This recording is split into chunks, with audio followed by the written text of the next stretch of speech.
Assalamualaikum warahmatullahi wabarakatuh. Waalaikumsalam warahmatullahi wabarakatuh. Alhamdulillah wassalatu wassalamu ala sayyidina Rasulillah sayyidina wa maulana Muhammad ibn Abdullah wa ala alihi wa sahbihi wa mawala. La haula wa la quwwata illa billah, amma ba'du. Bapak-bapak, ibu-ibu, saudara-saudara kaum muslimin rahimakumullah. Rangka memperingati Maulid Nabi besar Muhammad sallallahu alaihi wasallam. Yang penting dari peringatan Maulid ialah membicarakan bagaimana sebenarnya identitas umat Rasulullah sallallahu alaihi wasallam. Sebab apa? Adalah suatu hal yang wajar bahwa seorang pengikut menyesuaikan tingkah laku, gaya hidup dengan orang yang diikutinya. Jangankan di dunia ini, di akhirat nanti identitas ini akan dimintakan pertanggungjan jawab dan akan ditanyakan kepada kita. Sekurang-kurangnya menjadi pengikut rombongan orang besar merupakan suatu nikmat. Paling tidak kita bisa numpang mujur. Kalau saya berangkat ke Bali ikut rombongan Pak Menteri misalnya, saya bisa bebas timbangan, tas saya tidak usah diperiksa-periksa barangkali. Kenapa? Ini rombongannya Pak Menteri, numpang mujur. Itu sekurang-kurangnya. Tetapi tentu untuk menjadi anggota rombongan Pak Menteri ini kan harus ada tanda, ciri-ciri atau yang disebut identitas. Kalau kita mengaku dan memproklamirkan diri sebagai umat Nabi Muhammad, sebagai pengikut beliau, apa sih identitasnya, ciri-cirinya? Inilah yang akan kita bicarakan pada kesempatan ini, bersumber dari surah Al-Fatah ayat 29.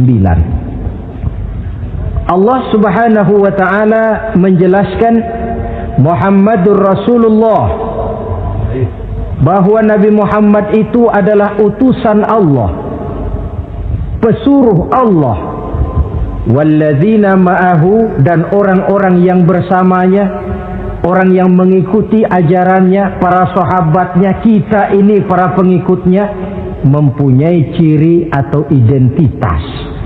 Dalam ayat ini ada 5 ciri yang dijelaskan.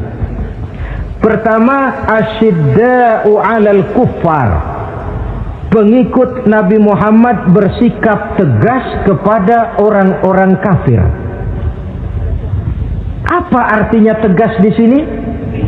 Saudara-saudara, tegas di sini artinya bukan main marah-marahan, tidak ngajak berkelahi, bukan juga menantang perang.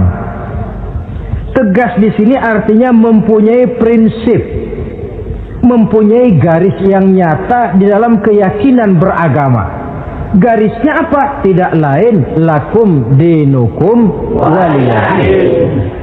Bagi Tuhan agama Tuhan, bagi kami agama kami. Silahkan Tuhan melaksanakan agama Tuhan, kami akan melaksanakan agama kami. Kami menghormati Tuhan, Tuhan pun menghormati kami. Tetapi soal agama tidak usah dicampur adukkan. Identitas semacam ini perlu kita tegakkan kembali. Sebab apa? Sebab di zaman sekarang orang mulai mengaburkan nilai-nilai kebenaran dari agama, yang pada akhirnya menanamkan sikap ngambang terhadap agama. Misalnya kita ini dibuai dengan kalimat yang kelihatannya bagus tapi sebenarnya mengandung racun. Kata orang, jangan fanatik, semua agama kan bagus, semua agama benar, semua agama thayyib. Terus terang saja, saya bukan tidak setuju dengan kalimat itu. Saya beranggapan kalimat itu belum sempurna. Semua agama benar, jangan titik di situ, itu baru sekedar koma. Semua agama benar, koma, bagi penganutnya masing-masing, titik. Semua agama baik, koma, bagi penganutnya masing-masing, titik. Bagi kita yang muslim, yang benar Islam. Dan seorang muslim yang berani membenarkan semua agama, seorang muslim yang berani berkata semua agama benar, sekurang-kurangnya munafik kalau tidak menjadi murtad. Wah Pak, itu namanya fanatik dong. Betul. Yang tidak boleh kan fanatik kepada suku, yang tidak boleh kan fanatik kepada guru, tapi fanatik kepada agama dalam arti berpegang teguh kepada agama merupakan bagian daripada kehidupan beragama. Hanyalah kalau umat Islam ini fanatik dengan agamanya, dia akan konsekuen, baik melaksanakan, mengamalkan maupun mengembangkan agamanya. Saya ya cinta kepada suku saya, tapi tidak lalu fanatik. Cinta suku boleh, fanatik kepada suku salah. Cinta kepada guru bagus, fanatik kepada guru jelek. Cinta kepada agama bagus, fanatik kepada agama wajib. Hanya dengan fanatik kepada agama orang konsekuen. Yang jelek itu kan kalau sudah fanatisme kesukuan. Contoh, misalnya mentang-mentang orang Sunda, lalu ngomong saya ogah dengerin ceramah. Kenapa? Ustaznya bukan orang Sunda sih. Ini nggak bener, emangnya Nabi Muhammad kelahiran Ciamis? Kan tidak.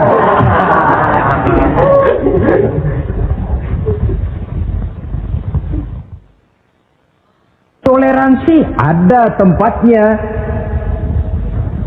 tetapi tidak menyangkut masalah-masalah ritual, tidak menyangkut masalah-masalah ibadah.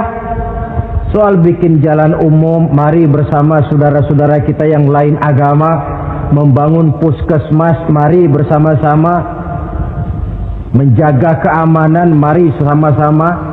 Tapi kalau sudah menyangkut masalah ibadah, kembali kita kepada prinsip lakum dinukum waliyadin. Bagi Tuhan silahkan melaksanakan agama Tuhan, kami pun akan melaksanakan agama kami. Silahkan menyebarkan agama, tetapi jangan kepada orang yang sudah beragama. Ini batas toleransi. Jangan menyebarkan agama kepada orang yang sudah beragama. Maka dalam sejarah sudah dibuktikan, alhamdulillah, kalau kita mau objektif menilai sejarah, ketoleransian umat Islam itu sudah dibuktikan oleh fakta sejarah. Tetapi tanpa harus mengorbankan nilai-nilai akidah, keyakinan-keyakinan yang harus kita jaga dan kita pertahankan. Taruhlah kita sekarang masih disanggup berkata dan berpendirian semacam itu. Anak kita, keturunan kita, generasi yang akan datang, jikalau ditanamkan rasa ngambang terhadap agama, lambat laun akan makin tipis nilai-nilai religius itu melekat di dalam jiwanya. Dan akibatnya akan rawan kemajuan macam apapun, modernisasi macam apapun, kalau sudah terlepas dari kaitan kehidupan beragama, tidak akan banyak menolong untuk mensejahterakan umat manusia. Asyidda'u 'alal kuffar, bersikap tegas kepada orang-orang kafir. Ini sikap yang pertama, identitas yang pertama. Yang kedua, ruhama'u bainahum, kasih sayang kepada sesama mereka. Kalau kepada orang kafir tegasnya bukan main, tapi kembali ke dalam, kembali kepada sesama muslim, kasih sayang setengah mati. Saling asah, saling asih, saling asuh, saling mengalah buat kepentingan yang lain. Ini sudah dicontohkan dalam sejarah ketika Rasulullah dan para sahabat hijrah ke Madinah. Orang Madinah yang menyambut kedatangan orang Mekah itu kan disebut Ansor. Betul apa betul? Nah, orang Makkah ini yang hijrah ke Madinah disebut kaum muhajirin. Apa orang Madinah menyambut kedatangan orang Makkah itu mentang-mentang orang asli Madinah lalu tolak pinggang? Kamu kemari pendatang ya, awas jangan bertingkah. Tidak. Masing-masing malah mencari saudara. Karena apa? Persaudaraan dalam Islam diikat dengan akidah. Artinya ini dari manapun orang datang, apapun warna kulitnya, bahasa apapun yang dia pakai, jikalau akidahnya sama, dia saudara kita. Hadirin, terus terang saja ya. Banyak orang-orang yang tidak senang kalau melihat umat Islam sampai bersatu. Maka segala macam cara mereka lakukan agar kita jangan bersatu. Terang-terangan menghantam Islam, tidak mungkin orang berani. Kenapa?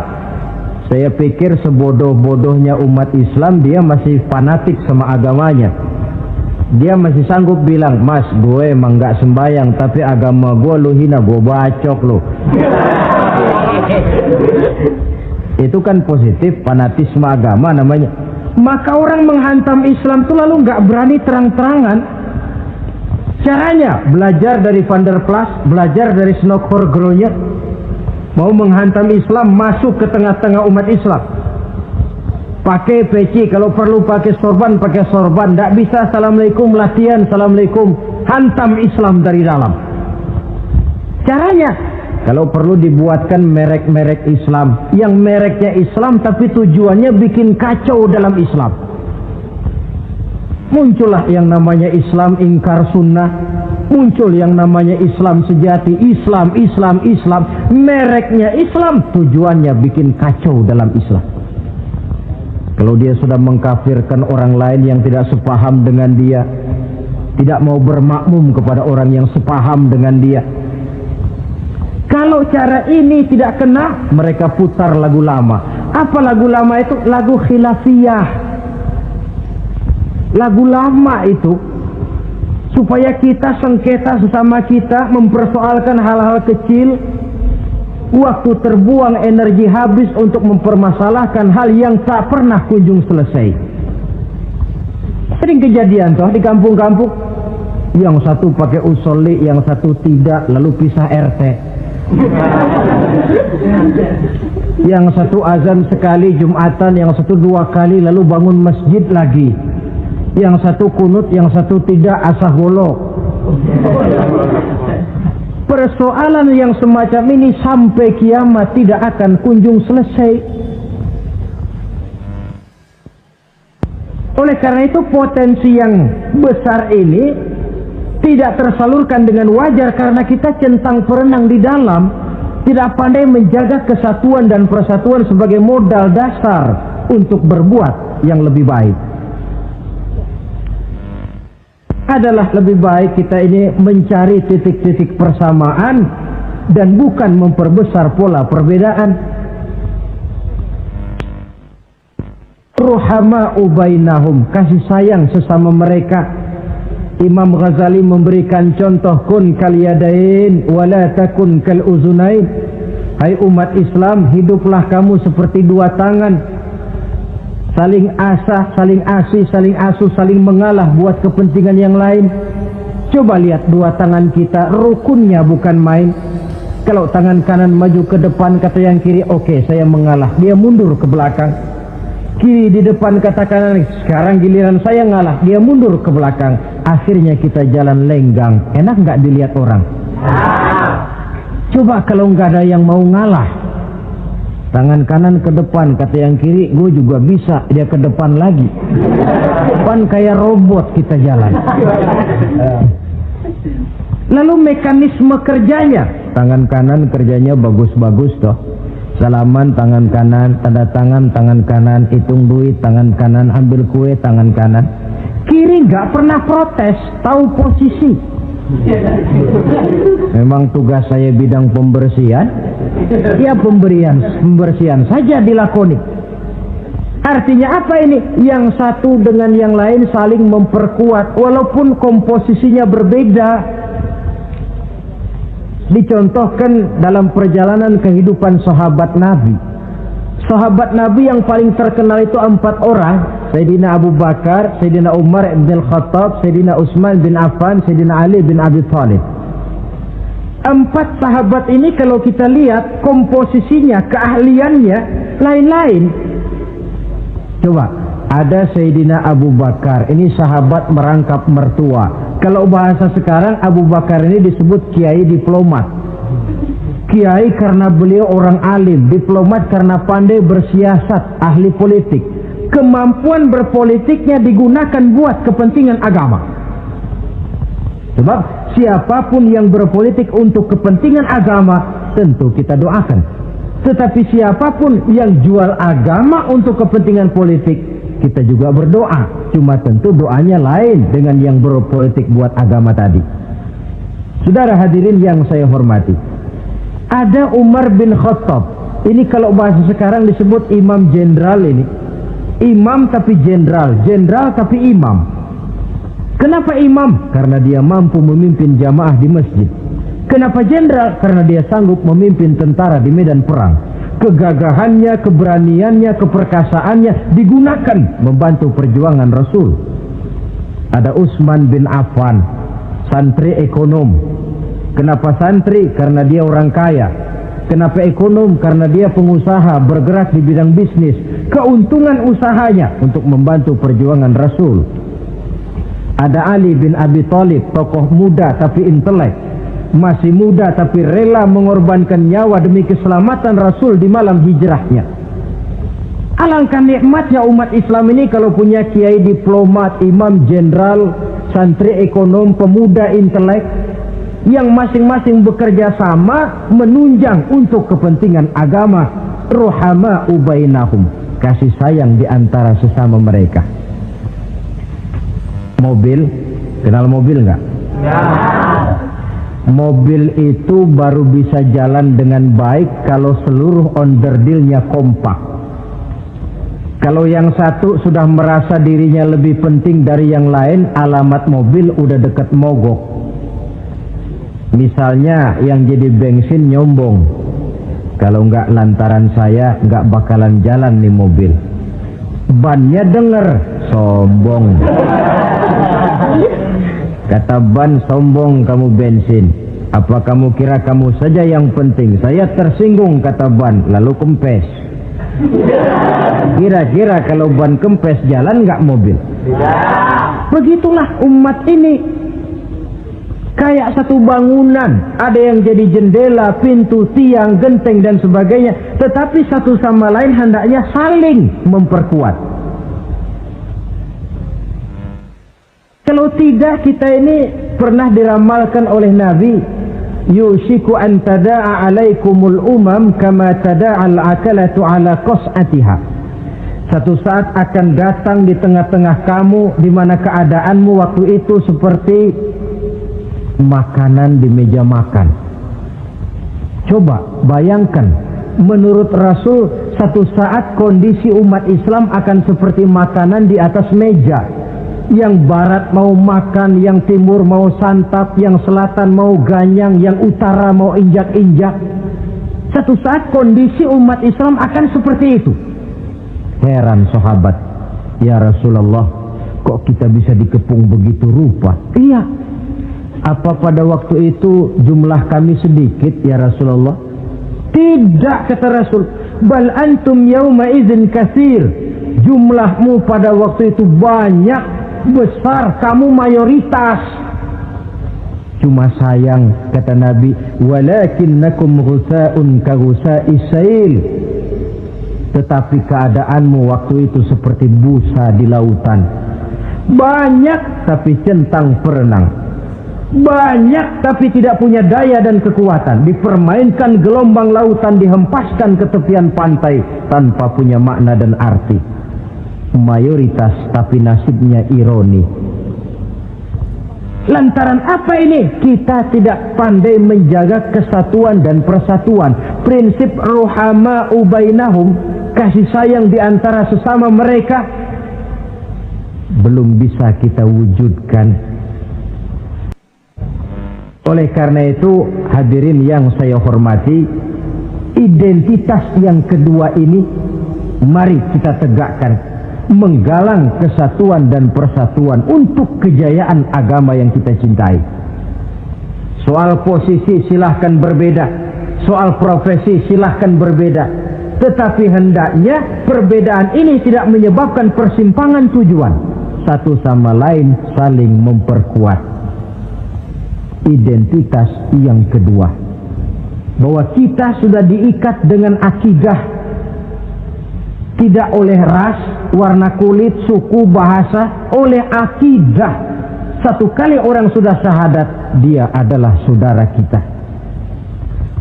Sudah lewat masanya di mana kita umat Islam ini dikotak-kotakan, dan sudah datang waktunya di mana kita bersatu, saling menunjang, saling membantu, sehingga dengan demikian terwujudlah satu masyarakat yang diikat dengan nilai-nilai akidah. Ini yang kedua, kasih sayang kepada sesama muslim. Satu badan itu kalau yang satu sakit, yang lain kan akan ikut merasa sakit. Saudara jalan tengah malam, ibu jari tersandung batu, meletak.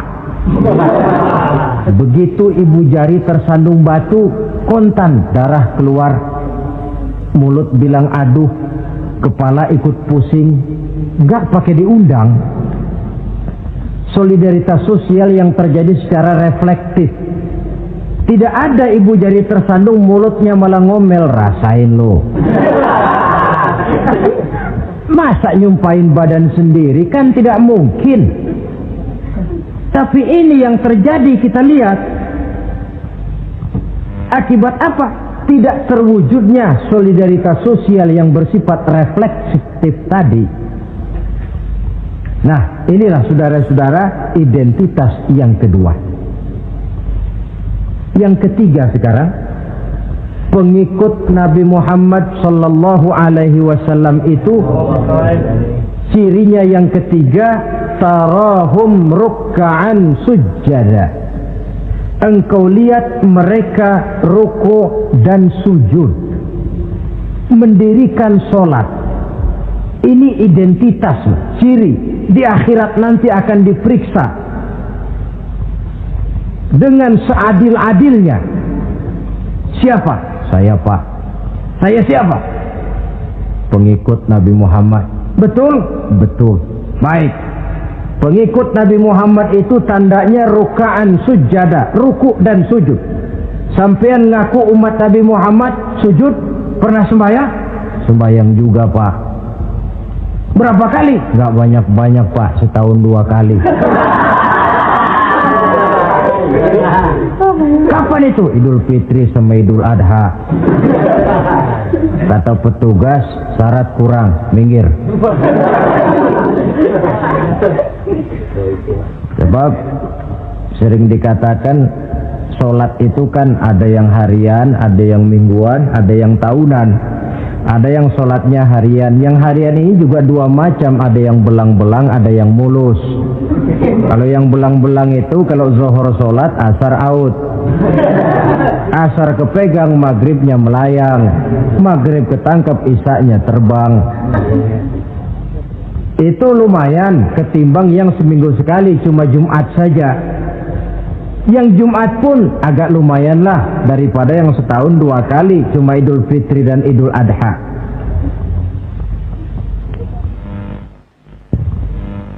Tetapi bagaimanapun juga sholat ini memang merupakan keperluan dalam kehidupan kita.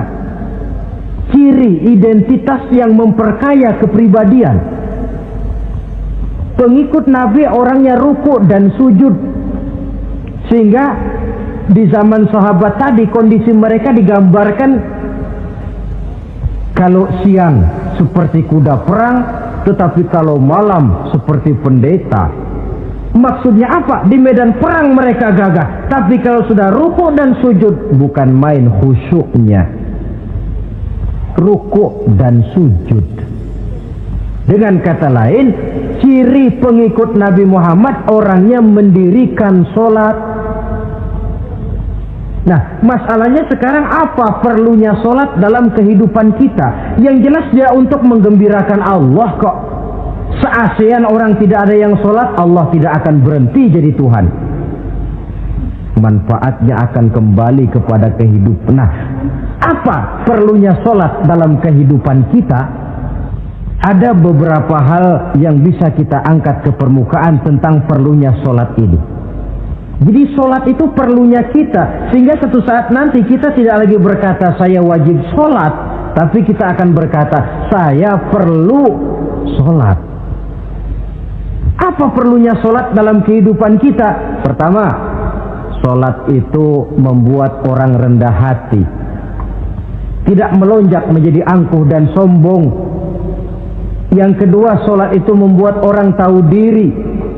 Yang ketiga, sholat itu mendatangkan ketenangan jiwa dan ketentraman batin lantaran orang punya sandaran vertikal kepada Allah. Sehingga agama menekankan benar ini bukan cuma untuk kita, tapi juga anak kita, keturunan kita. Sehingga Nabi mengajarkan, ajari didik anak-anakmu sholat pada umur 7 tahun. Kalau umur 10 tahun mereka sudah berani meninggalkan sholat, pukul. Bukan dengan tujuan menyakiti, tapi mendidik anak supaya disiplin dengan sholatnya.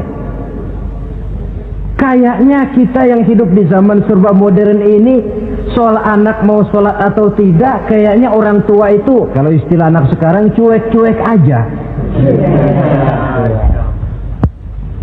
Jarang yang mengadakan inspeksi, pengecekan anaknya sudah sholat apa belum. Lalu sholatnya disiplin apa tidak. Jarang yang memberikan sugesti dan rangsangan supaya anaknya mendirikan sholat. Saya jarang mendengar orang tua muslim yang berkata, nak, kalau kau hafal Fatihah dengan artinya bapak beliin sepatu baru. Nak, kalau kau hafal juz amma, bapak beliin sepeda. Sugesti untuk hal-hal yang bersifat agama sangat langka. Tapi kalau sudah hal-hal yang bersifat umum, wah, nah, kalau kamu lulus nanti SD ya, kita piknik ke Tangkuban Perahu, lulus SMP tur ke Bali, lulus SMA piknik ke Singapura. Rangsangan dan dorongan, baguslah itu. Tetapi alangkah akan lebih bagusnya jika untuk hal-hal yang bersifat agama kita pun sanggup memberikan sugesti, rangsangan dan dorongan kepada anak-anak kita. Sehingga sejak kecil mereka sudah terbiasa dengan sholat. Sejak kecil mereka sudah disiplin dengan sholatnya. Sebab kalau tidak, kayu itu kalau mau dibengkokkan pada saat dia masih kecil. Kalau sudah besar baru mau dibengkokin, repot kayu itu. Membentuk orang soleh itu harus dimulai sedini mungkin.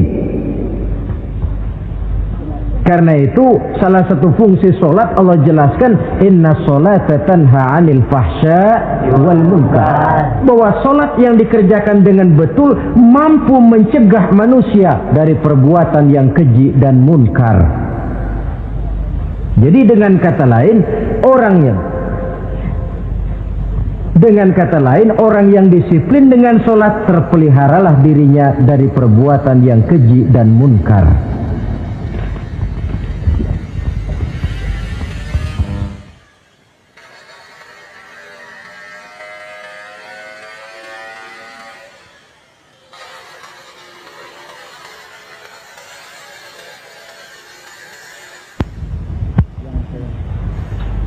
Hadirin yang saya hormati, suatu kenyataan barangkali yang memang tidak bisa kita pungkiri, bahwa kemajuan ilmu pengetahuan dan teknologi sekarang ini makin mengagumkan. Dunia seolah-olah telah dirombak oleh manusia dari sebuah daerah kosong menjadi gedung-gedung pencakar langit yang tinggi. Orang sudah bertandang ke bulan, dan dalam beberapa tahun mendatang boleh jadi akan bertandang pula ke planet-planet lainnya. Kekurangan air minum bisa diatasi dengan penyulingan air laut.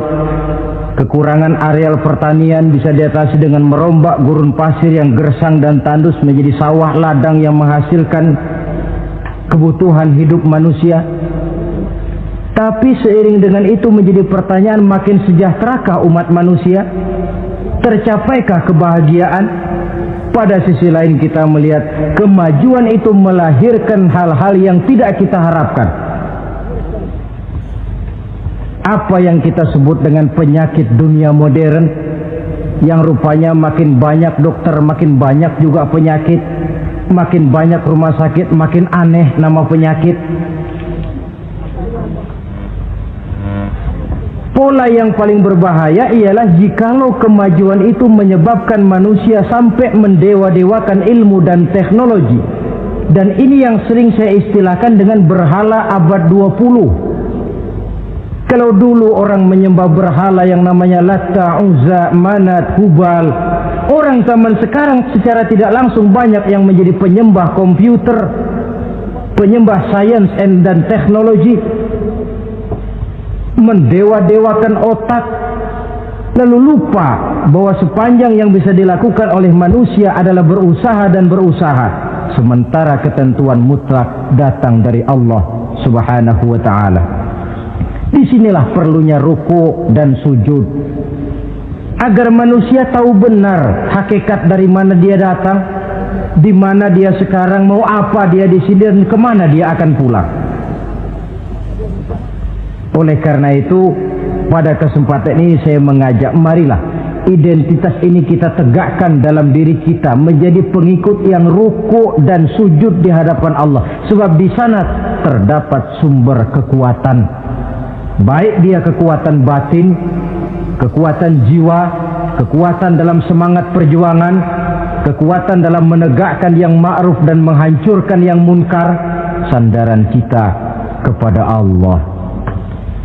Saudara mungkin masih ingat ketika Rasulullah dan Abu Bakar hijrah, mereka berdua tidak langsung ke Madinah tapi berada di Gua Sur, 3 malam 2 hari lamanya. Orang kafir Quraisy yang mengejar sampai juga di mulut gua itu. Andai kata mereka menengok saja ke bawah, sudah kelihatan Nabi dan Abu Bakar, tapi mereka tidak menoleh. Nabi dengan mantap berkata kepada Abu Bakar, la takhaf wa la tahzan ya Abu Bakar, innallaha ma'ana. Abu Bakar, kau tidak usah takut, tidak usah sedih, Allah bersama kita. Ucapan ini mantap kalau diucapkan oleh orang yang ruk'an sujada, benar-benar sujud kepada Allah, mempunyai backing yang tidak kepalang tanggung, yang serba maha. Yaitu kalau memang saudara perlu cari backing, jangan kolonel tanggung, jangan brigjen tanggung, carilah backing yang serba maha, maha gagah, maha kaya, maha tahu, maha segala-galanya. Berbackinglah kepada Allah saja dengan jalan ruk'an sujada, ruku dan sujud dalam kehidupan ini. Ini identitas yang ketiga. Yang keempat sekarang, pengikut Nabi itu apa tandanya? Yabtaghuna fadlan minallah wa ridwana. Mereka selalu mencari karunia dan keridhaan Allah. Karunia dan keridhaan. Jadi tidak hanya mencari sekedar karunia, tetapi juga mencari ridho. Oleh karena itu seorang pengikut Rasul, di dalam dia berdagang misalnya, dibatasi oleh pertanyaan, cara saya ini Allah ridho apa tidak? Dia cari rezeki, dibatasi oleh pertanyaan, Allah ridho apa tidak? Dia menginginkan jabatan yang tinggi, tapi tetap dalam kerangka pertanyaan, kalau cara ini Allah ridho apa tidak? Sehingga tidak lantas menghalalkan cara apapun halal asal tujuan tercapai. Itu kan caranya PKI. Asal tujuan tercapai, cara apa saja halal. Seorang muslim pengikut baginda Nabi tidak diajarkan semacam itu. Kenapa perlu mencari keridhaan Allah, karunia yang Allah ridho? Karena apapun yang kita pakai, apapun yang kita makan terutama, jikalau bersumber dari sesuatu yang Allah tidak ridho, katakan yang haram misalnya, akan mempengaruhi gaya dan gerak hidup kita. Contoh, kata Imam Ghazali, kalau engkau terlalu senang memakan makanan yang haram, dia akan mempengaruhi caramu berpikir sehingga kau akan cenderung berpikir yang haram. Mencari karunia yang Allah ridho, dan hidup itu kalau sudah mendapat ridho Allah, sudah satu kenikmatan yang tidak bisa dibeli dengan nilai materi yang bagaimanapun banyaknya. Karena itu biarlah kita orang mukmin ini di dunia hidup kaya asal Allah ridho saja, nggak apa-apa. Biar rumah kita gedung, punya mobil bagus, uang banyak, kalau Allah ridho enak. Daripada sudah melarat tinggal di pinggir kali, rumahnya gubuk, Allah marah lagi. Kapan mau senang orang macam begitu? Jadi biarlah kita ini bahagia di dunia, asal di akhirat masuk surga. Nggak apa-apa. Mencapai kebahagiaan di dunia dan di akhirat. Cari karunia Allah sebanyak-banyaknya. Karena memang bumi dan segala fasilitasnya diperuntukkan bagi manusia. Dan karunia Allah itu ada dimanapun kita pergi. Dahulu ketika turun perintah hijrah, sebagian sahabat berpikir-pikir, kalau saya hijrah ke Madinah, di Madinah mau makan apa saya? Ini Mekah kan jelek-jelek, kampung sendiri. Umpama kepepet ngutang-ngutang dikit orang masih percaya lah, kalau ke Madinah ngutang sama siapa? Takut dia kalau hijrah ke Madinah tidak dapat makan. Allah memberikan jaminan, qul li'ibadiyallazina amanu inna ardi wasi'ah fa iyaya fa'budun. Katakan kepada mereka Muhammad, hai hamba-hambaku yang beriman, bumiku ini luas. Di Mekah kau makan, hijrah ke Madinah juga kau akan makan. Apalagi hijrahmu karena membela agama. Jangan karena membela agama kau takut kelaparan. Artinya apa? Karunia Allah itu ada dimanapun. Kalau kita mau berusaha, tetapi jangan lupa usaha itu harus yang Allah ridho. Kalau sekedar hasil usaha cara apapun boleh, ya dapat. Tetapi tanpa ridho, semuanya tidak akan membawa ketenangan, ketentraman, dan kebahagiaan. Allah itu kan maha pengasih, tidak pilih kasih katanya. Artinya apa? Semuanya Allah kasih. Orang kalau mau berusaha dapat. Itu logika. Sunnatullah kata kita, hukum alam kata orang. Kalau mau berusaha mesti dapat. Tetapi kasih sayang Allah ini tidak diberikan kepada setiap orang. Kalau pengasihnya berlaku kepada semua orang, mau kafir mau beriman, kalau berusaha dapat. Itu Rahman namanya. Tapi Allah tidak cuma Rahman, Allah juga Rahim, maha penyayang. Bedanya apa? Orang yang dikasih itu belum tentu disayang.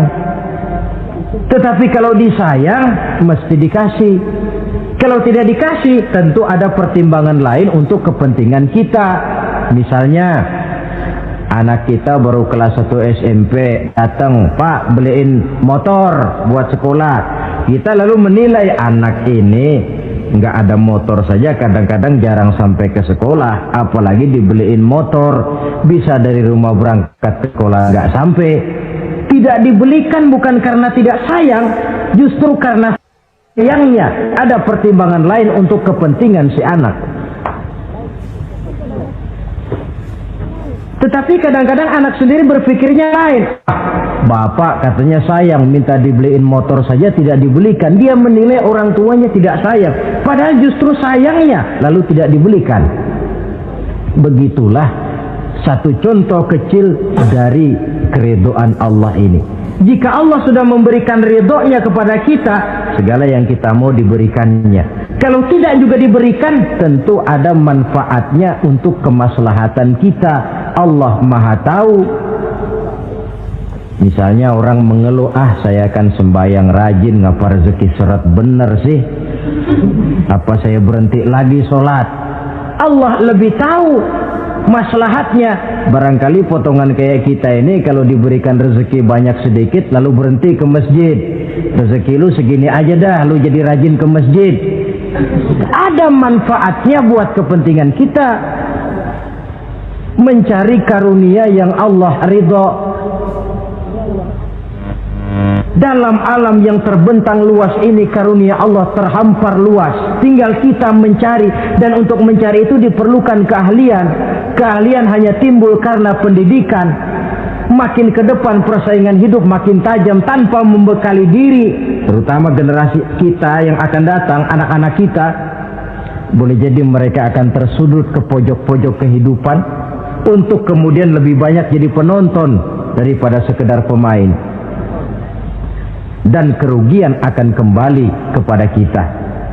Karena itu cari karunia Allah sebanyak-banyaknya, tapi dengan garis bawah yang Allah ridho. Sekali lagi, carilah karunia Allah sebanyak-banyaknya dalam kehidupan ini, tetapi dengan menggarisbawahi yang Allah ridho. Inilah identitas yang keempat. Yang kelima sekarang, identitas yang terakhir, simahum fi wujuhihim min atharis sujud. Di muka mereka ada tanda bekas sujud. Ini pengikut Rasulullah sallallahu alaihi wasallam. Bekas sujud, iya. Apa bekas sujud itu? Apa jidatnya hitam kebanyakan sujud? Mungkin. Karena rajin sujud lalu berbekas. Boleh jadi, tapi soal hitam di jidat sih gampang digosok-gosok. Yang terpenting asarus sujud di sini dalam bentuk sikap mental. Apa sikap mental yang saya maksud? Orang yang rajin sujud itu lalu membekas dalam kehidupannya pengaruh sujud. Apa pengaruh sujud? Karena rajin sujud timbul ikhlasnya. Sudah berbuat, yang penting itu Allah. Orang lain mau tahu atau tidak, orang lain mau puji atau tidak, yang penting Allah. Sebab kalau sudah dia usolli fardal maghribi Allahu Akbar, dia tinggalkan dunia dan seluruh isinya. Naik dia menghadap Allah. Selamat tinggal sebentar dunia, nanti saya balik lagi. Yang ada cuma dia dan Allah dalam dialog langsung. Timbul keikhlasan, terjemahannya dalam kehidupan. Berbuat tanpa pamrih, tidak suka menepuk jasa dan menghitung jasa. Sebab biasa orang itu kalau sedang perang tidak sempat ngaku jadi pahlawan, tapi kalau perang sudah selesai nggak kenal bedil ngaku pahlawan. Kalau perang sedang berkecamuk, jarang yang mengaku pahlawan. Kalau sudah perang selesai, masing-masing nepuk dada. Seorang yang ikhlas, seorang yang berbuat tanpa pamrih, dan ini pengaruh sujud dalam kehidupan. Lalu apalagi timbul jujurnya. Kenapa? Kalau dia sholat zuhur 4 rakaat, lalu umpama selesai 3 rakaat dia salam, orang lain tentu tidak tahu dia korupsi 1 rakaat. Tapi kenapa tidak dia lakukan? Ada Allah sih yang tahu. Timbul kejujuran, disiplin murni yang berakar dari hatinya sendiri. Lalu apa lagi? Kesabaran. Dilatih lewat sholat. Kalau belum selesai 4 rakaat, jangan berhenti sholat isya umpamanya. Dan banyak lagi pengaruh-pengaruh asarus sujud. Ini di dunia. Di akhirat nanti kata Nabi, inna ummati ya'tuna yaumal qiyamah ghurran muhajjalin min asaril wudu. Umatku di hari kiamat nanti akan datang menghadap Allah dengan muka berseri-seri dari sebab air wudu.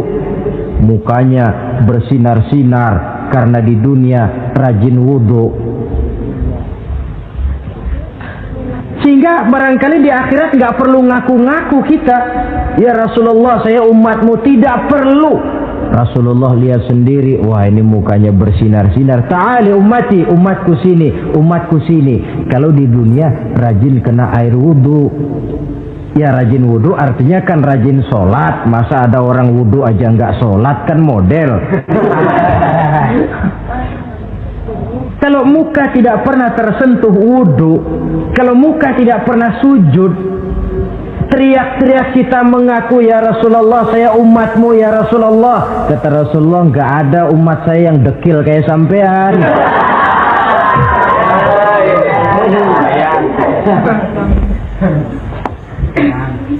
Itulah sebabnya pada kesempatan ini saya mengajak mari membiasakan diri berwudu. Tidak cuma untuk sholat. Saudara mau berangkat ke kantor, wudu dulu, bagus. Saudara mau pergi berdagang, wudu dulu, cakep.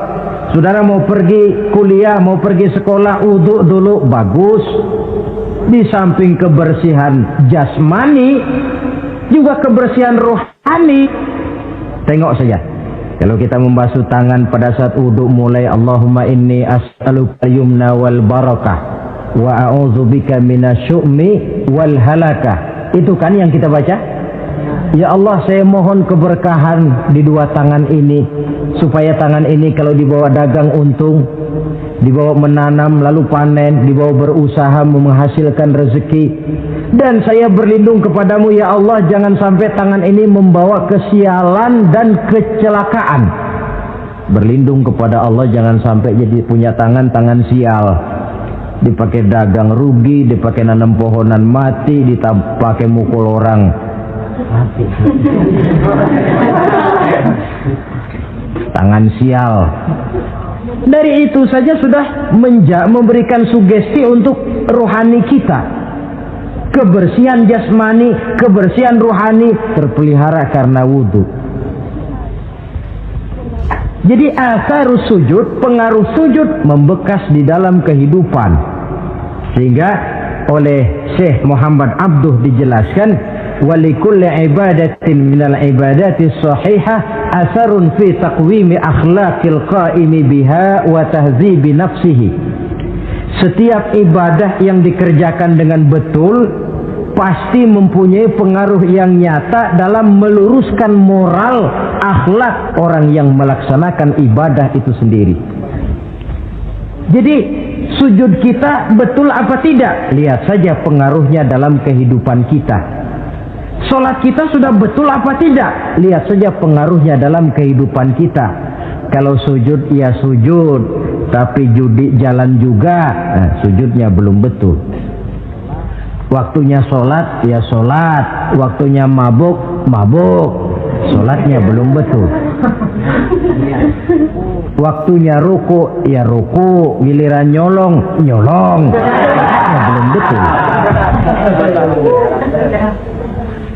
Sebab sholat yang dikerjakan dengan betul, sujud yang dikerjakan yang punya pengaruh nyata dalam kehidupan, kelihatan bekasnya dari tingkah laku dan gerak kita di dalam menelusuri kegiatan hidup ini.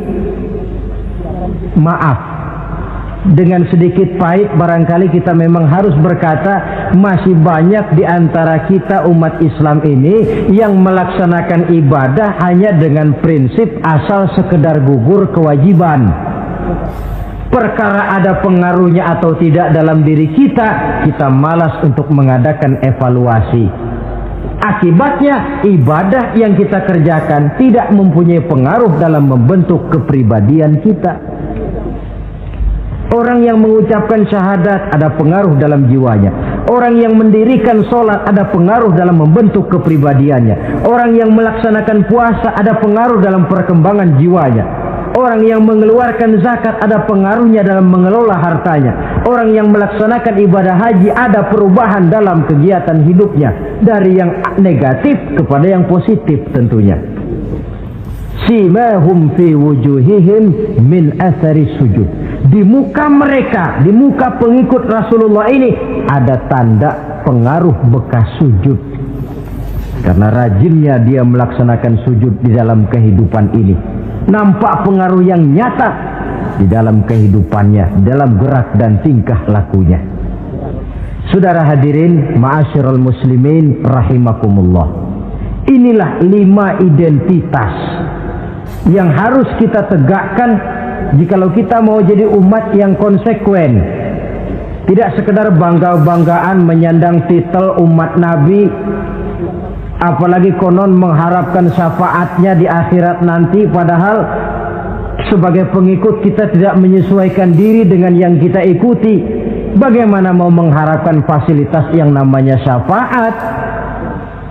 Bahwa syafaat pertolongan Rasul itu ada, tetapi fungsinya kan ibarat orang punya kain, syafaat itu nambel.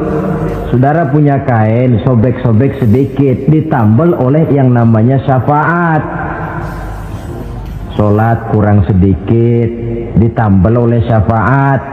Sodakoh ada campur riak sedikit, tidak karena Allah sedikit, syafaat. Jadi kalau punya kain sobek ada syafaat. Lah kalau kainnya tidak punya, yang mau ditambel apanya? Sholat tidak, puasa tidak, di akhirat aman dah dapat syafaat. Tentu terlalu berlebihan, terlalu optimis mengharapkan sesuatu yang kita memang tidak punya modal dasar untuk memperolehnya. Baiklah ya, kesimpulan. Pertama, sebagai pengikut kita harus menyesuaikan diri dengan yang kita ikuti. Identitas. Suatu umat hanya akan berwibawa, hanya akan dihitung dan dipandang orang kalau dia tegak dengan identitasnya. Kalau macan sudah kehilangan sifat galaknya, orang tidak takut lagi kepada macan. Dan kalau kambing sudah kehilangan sifat jinaknya, banyak orang takut miara kambing. Kalau umat Islam sudah kehilangan identitasnya, dia akan menjadi umat yang kehilangan wibawa dan tidak pernah ditakuti oleh musuh-musuhnya. Seenaknya saja orang mengacak-acak kehidupan kita sebagai umat kalau tidak punya identitas. Yang kedua, kesimpulan yang kedua, identitas itu bisa kita ringkaskan. Pertama, tegak dengan keyakinan inna dina indallahil Islam. Menumbuhkan fanatisme agama dalam arti berpegang teguh kepada agama. Menempatkan toleransi pada tempatnya yang wajar. Tidak mencampur adukan semua agama. Tegas di dalam mempertahankan akidah. Kemudian yang ketiga, perlu menegakkan solidaritas sosial yang bersifat reflektif untuk menegakkan wibawa kita sebagai umat, supaya potensi dari umat yang mayoritas ini dimanfaatkan oleh umat itu sendiri. Kalau tidak, kita cuma akan menang jumlah saja, menang bilangan, kuantitas yang tanpa kualitas. Dan kalau ini yang terjadi, nasib kita akan seperti buih di lautan. Banyak, tapi kata orang kampung cuma menang geroyokan. Tidak punya daya dan kekuatan, dicampakkan orang ke kiri dan ke kanan, hanyut oleh arus. Bukan menciptakan arus, tapi malah hanyut oleh arus. Bukan menciptakan model, tapi malah mengikuti model. Bukan menciptakan irama tersendiri, malah diatur oleh irama orang lain. Ini yang menyebabkan ironi. Tegaklah dengan kesatuan dan persatuan, dengan lebih memperbanyak mencari titik-titik persamaan dan bukan memperbesar titik-titik perbedaan. Yang keempat, rukuk dan sujud sebagai sandaran vertikal kepada Allah. Selama kita umat ini masih rajin rukuk dan sujud, selama itu pula nilai optimisme masih ada dalam jiwa dan diri kita. Ya Allah, persilahkan orang memperlakukan kami sesuka hatinya, tapi kami yakin ya Allah, Engkau tidak akan mendiamkan. Satu saat pertolonganmu mesti datang. Itu akan mantap kita ucapkan kalau kita melaksanakan rukuk dan sujud. Tertimpa tangga, jatuhnya sakit, ketimpa tangga lagi, musibah yang beruntun. Rukuk dan sujud sebagai sandaran vertikal. Yang kelima, karunia Allah dan keredoan Allah jangan dipisah. Cari karunia sebanyak-banyaknya, tetapi dalam batas-batas yang diridhoi Allah. Sebab kalau tidak, karunia itu akan makin membuat kita jauh dari Allah. Ilmu karunia itu. Tapi kalau tidak diridhoi Allah, Nabi ingatkan, man izdada ilman wa lam yazdad huda lam yazdad minallahi illa bu'da. Orang yang bertambah ilmu tapi tidak bertambah hidayah, dia hanya akan semakin jauh dari Allah. Jauh dari Allah menimbulkan kegersangan dalam jiwa, kepanasan dalam hati, sehingga jauhlah kita dari ketenangan hidup. Karunia yang Allah ridho, dan Islam melarang umatnya untuk berpangku tangan menunggu keajaiban dari langit. Berusaha, berikhtiar, berdoa, lalu bertawakal kepadanya. Yang terakhir, hendaknya ibadah yang kita kerjakan dievaluir, ditinjau kembali apa pengaruhnya dalam kehidupan kita. Sebab setelah selesai melaksanakan suatu ibadah, hendaknya nilai ajaran yang terkandung dalam ibadah itu bisa kita terjemahkan dalam kehidupan kita, sehingga gerak kita dalam sholat dengan tingkah laku kita di luar sholat ada kesinambungan. Gerak kita di dalam bulan Ramadan dengan tingkah laku kita di luar Ramadan ada kesinambungan. Namanya ibadah yang kita kerjakan ada pengaruhnya dalam memperbaiki kehidupan kita. Dengan satu prinsip, ibadah itu kita kerjakan adalah kemanfaatannya kembali kepada kehidupan kita. Saudara hadirin yang saya hormati, inilah pembicaraan kita pada pertemuan kita kali ini.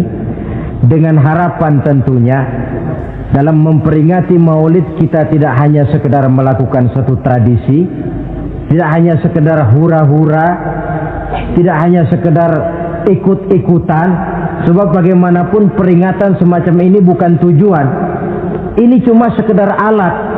Kalau peringatannya yang jadi tujuan, selesai memperingati, selesai sudah. Kayak saudara tujuannya mau ke Bogor, kira-kira kalau sudah sampai Bogor pulang lagi enggak? Pulang. Kenapa? Tujuan sudah tercapai. Tujuannya cuma memperingati Maulid. Sudah selesai. Ya sudah selesai segala-galanya. Yang tidak sholat kembali tidak sholat, yang teler kembali teler. Pokoknya kan udah Maulid. Itu kalau dijadikan tujuan.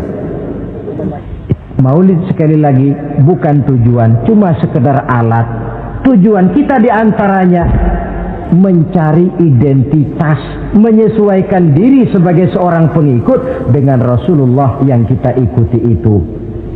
Inilah pembicaraan kita kali ini. Mudah-mudahan 5 identitas ini Allah berikan kekuatan untuk bisa kita tegakkan dalam diri kita masing-masing, sehingga kebanggaan sebagai pengikut Nabi dibuktikan dengan amal perbuatan kita. Terima kasih banyak atas segala perhatian. Mohon maaf atas segala kekurangan. Usikum wa iyaya bitaqwallah. Wassalamualaikum warahmatullahi wabarakatuh. Waalaikumsalam warahmatullahi wabarakatuh.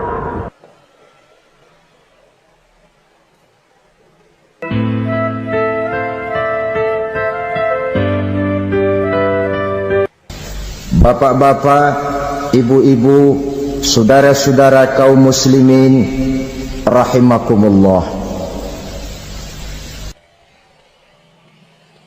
Murai di dahan dan koko ayam di kandang.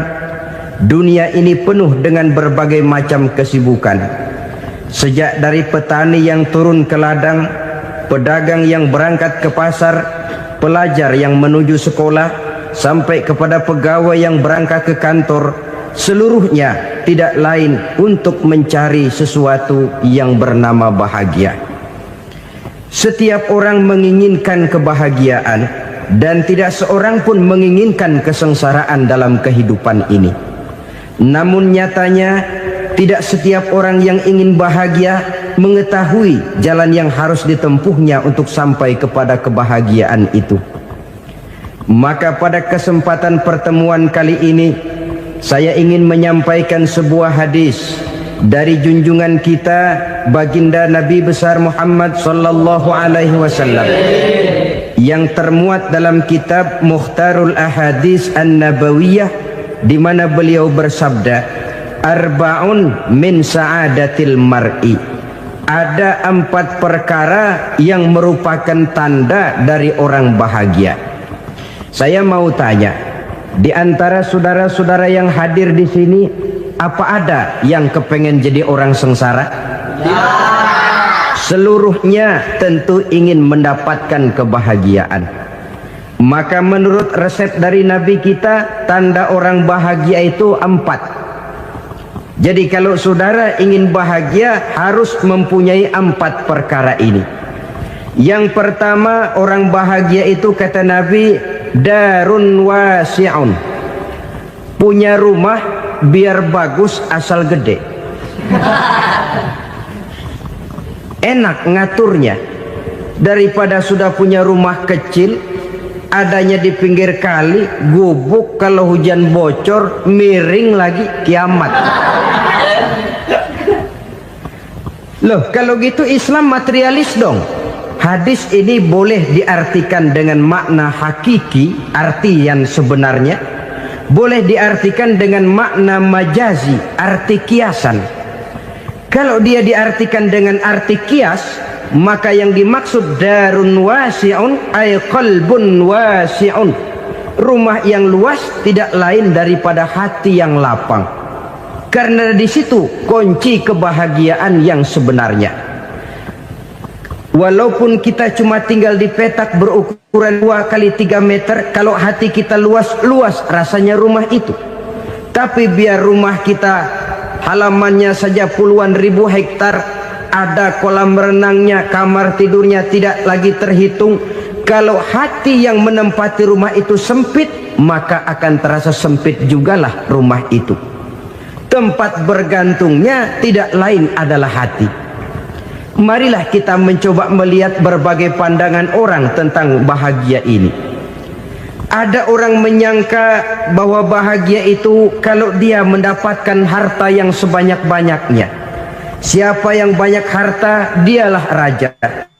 Apa yang dia mau, seluruhnya bisa dibeli. Keamanannya, dia bisa menyewa petugas. Seluruh fasilitas untuk menyenangkan kehidupannya bisa dibeli. Pendeknya, hartalah segala-galanya dalam kehidupan. Sampai ada pepatah mengatakan, innad darahima fil amakini kulliha taksur rijala mahabatan wa jalala. Sesungguhnya harta, dinar, dirham, uang di mana-mana selalu bikin hebat orang yang memilikinya. Coba lihat, orang yang punya duit sama yang enggak punya duit, jangan gaya hidupnya, gaya jalannya aja lain. Wahia lisanun liman arada fasahatan, wahia silahun liman arada qitala. Uang adalah senjata yang paling ampuh bagi orang yang mau pergi perang, dan lidah yang paling fasih bagi orang yang mau bicara. Kalau bicara dengan lidah macet, cobalah bicara dengan harta, lancar. Sampai ada pepatah demikian, segalanya bisa diatur dengan harta. Maka di kalangan orang yang berpandangan semacam itu, seluruh kegiatan hidupnya hanya terfokus kepada bagaimana mengumpulkan harta yang sebanyak-banyaknya. Tidak peduli halal haram, tidak kenal sore pagi siang dan malam, tidak sempat sujud, jauh dari agama, jauh dari kehidupan yang bersifat ruhaniyah, jauh dari Allah dan sebagainya. Sampai dalam Al-Quran dikelompokkan dalam kelompok yang dinamakan lumazah. Allazi jama'a malahu wa addadah yahsabu anna malahu akhladah. Mereka mengumpul-ngumpulkan harta sebanyak-banyaknya dan menyangka bahwa harta yang banyak itu dapat mengekalkan hidupnya, mengekalkan kekayaannya, mengekalkan kebahagiaannya. Saudara hadirin yang berbahagia, kalau pandangan hidup ini benar, artinya kalau harta memang merupakan satu-satunya hal yang dapat membuat orang bahagia, tentu di rumah mewah tidak akan pernah ada tangis derita. Tentu di satu tempat di mana fasilitas hidup serba menunjang tidak ada yang namanya penderitaan. Tapi suka dan duka, sedih dan gembira, senyum dan tawa adalah milik setiap orang, baik dia punya harta maupun dia tidak punya harta. Nyatalah bahwa harta semata-mata bukan merupakan jaminan bahwa orang akan bahagia, walaupun tanpa harta orang sulit untuk bahagia. Saya mau cerita, ada orang super kaya, namanya Aristotle Onesius, raja tanker Yunani. Dia punya kapal tanker saja konon sampai 11 banyaknya. Punya perusahaan penerbangan yang disebut Olympic Airlines. Punya hotel di berbagai kota besar di dunia ini, sejak dari New York, London, Paris, Rome dan sebagainya. Bahkan punya pulau yang dia namakan Pulau Scorpio. Ini kan namanya sudah kaya nggak tanggung-tanggung, punya pulau. Nah, dia punya 2 orang anak, yang satu laki-laki namanya Alexander, yang satu perempuan namanya Maria Onesius. Seluruh harapannya tertumpah kepada anak lakinya Alexander ini, yang akan meneruskan usahanya, meneruskan kekayaannya, meneruskan dinastinya. Apa yang terjadi? Ternyata anak yang dia harapkan yang bernama Alexander ini mati muda dalam kecelakaan pada waktu dia olahraga. Apa olahraganya? Namanya olahraga anak orang kaya, golongan jet set. Olahraganya olahraga pesawat terbang. Jatuh, ya nggak kapungut, habis mati. Tinggal satu anak perempuannya, Maria Onesius. Tapi anak perempuan ini juga malah urakan. Terakhir dia pacaran, bahkan kemudian kawin sama orang Rusia. Rupanya Aristotle Onesius ini broken. Kekayaannya yang berlimpah ruah, perusahaannya yang begitu banyak, siapa yang akan meneruskan? Siapa yang akan menggantikan? Sampai kemudian dia mengurung diri di Pulau Scorpio dan mati di sana secara mengenaskan. Seorang multi jutawan, seorang yang super kaya, mati menyendiri di pulau sepi. Ibarat kata pepatah, anak ayam mati di lumbung. Bukan kekurangan makanan, keurugan makanan. Begitu kehidupan Aristotle Onesius. Dan banyak orang-orang yang sudah demikian kaya sampai dibingungkan oleh kekayaannya sendiri. Telusurilah kehidupan David Rockefeller misalnya, Henry Ford misalnya, Adnan Khashoggi misalnya.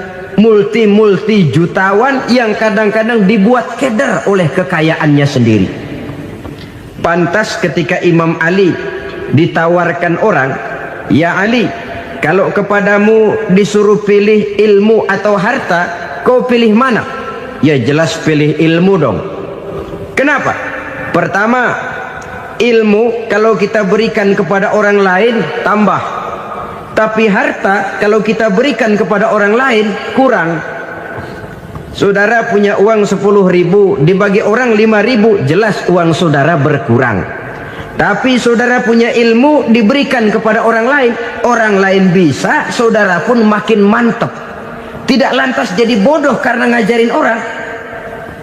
Saudara bisa Fatihah lalu mengajarkan orang Fatihah, orang bisa, saudara pun makin hafal. Tidak lantas setelah diajarin orang ilmunya hilang. Begitu datang dia minta orang, "Tolong ajarin saya Fatihah," udah habis, nggak ada.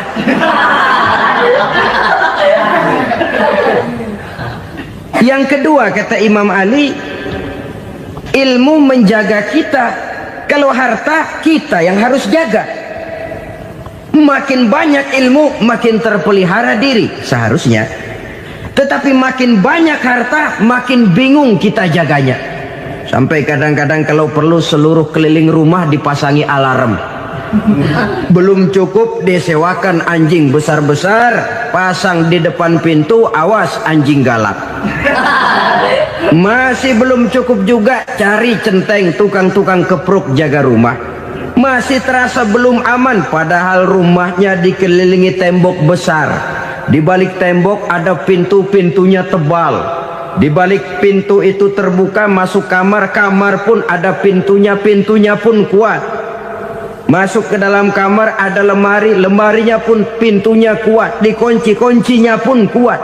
Tapi terhadap seluruhnya yang timbul cuma sekedar was-was saja. Kesimpulannya sekali lagi, tanpa harta orang memang sulit untuk bahagia. Tapi harta semata-mata tidak merupakan jaminan orang akan bahagia. Dengan hati yang luas, itu modal utama untuk mencapai kebahagiaan hidup.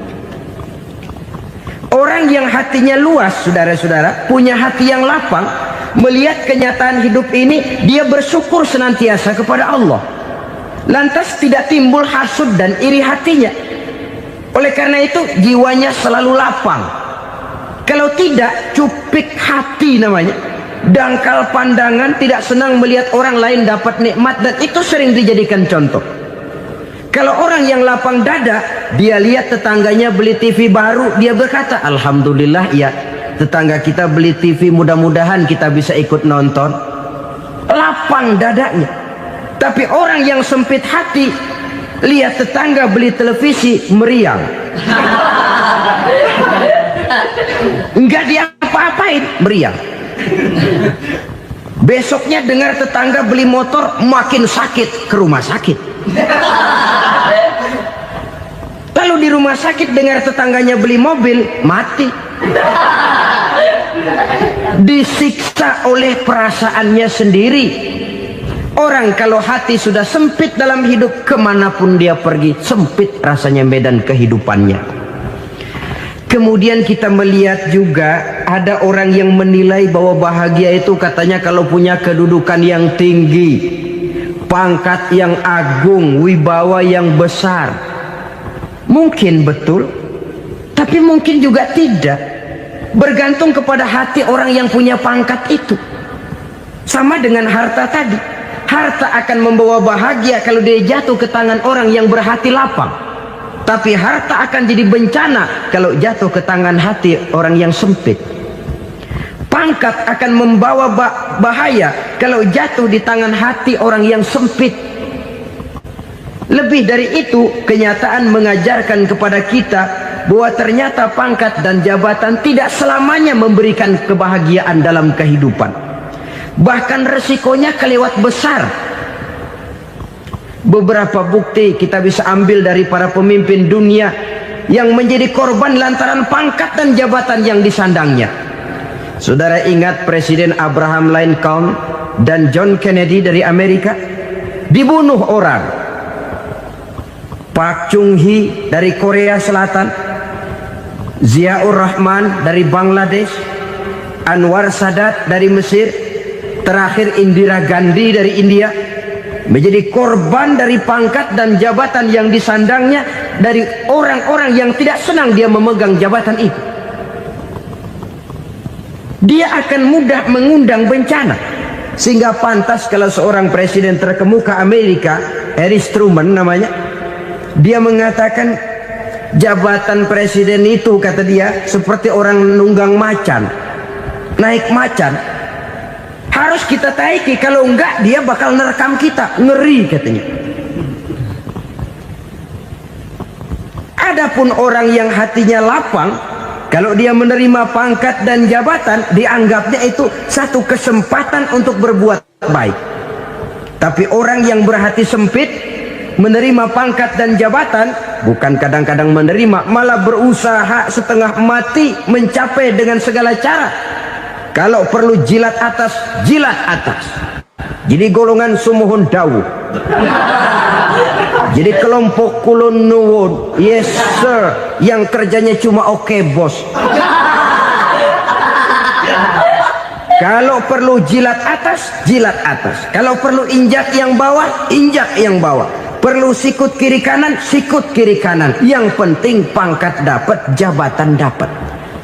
Orang yang semacam ini, kalau sudah mempunyai pangkat dan jabatan, biasanya dia tidak menganggap itu sebagai amanah, tidak menganggap sebagai kesempatan berbuat baik, tapi malah kesempatan untuk memperturutkan hawa nafsunya yang dilatar belakangi oleh kesempitan hatinya tadi. Apalagi kalau orang memperoleh pangkat karena banyak mengeluarkan uang. Seakan-akan pangkat dan jabatan itu sekarang macam proyek, pakai tender. Siapa yang berani bayar segini naik, nggak berani minggir.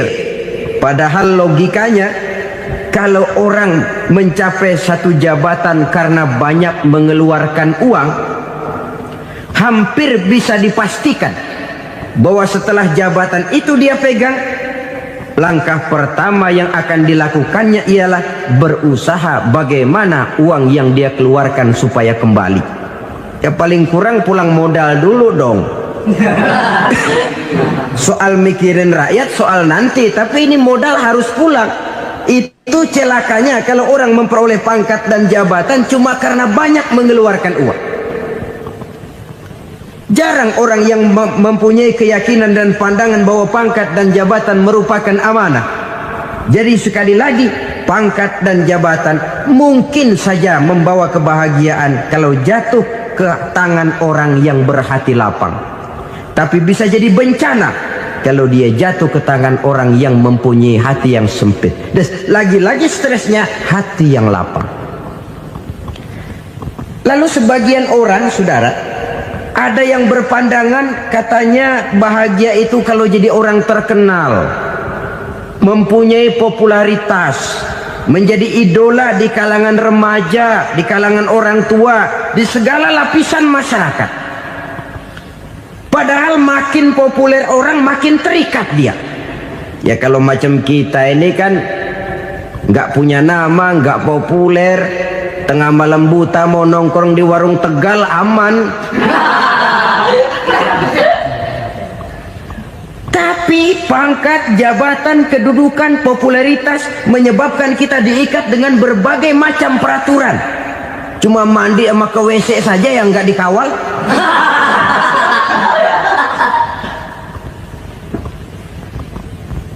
Benarkah popularitas, ketenaran membawa kebahagiaan?